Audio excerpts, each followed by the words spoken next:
Ayun na nga. Yo, yo, yo. Nag-print nga pala ako ng legal.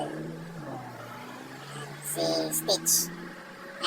Tangina si Stitch ba yan? Si Lilo, hindi ko alam eh. Basta Lilo and Stitch. Ano yan? Legal na sticker. Ayan. Tapos ilalaminate mo. Ito yung laminating machine namin. Na 4 feet yata ito. Or 5. Kasi yan. Flex Aurora. Muna, ang hirap niyang taki na yan eh. Tapos, eto na siya. Hindi ko na na-videoan yung yung kinakat-kat yan, taki na yan. Kasi, mamadali. Chocolate, peanut butter and jelly all over your body, all the floor.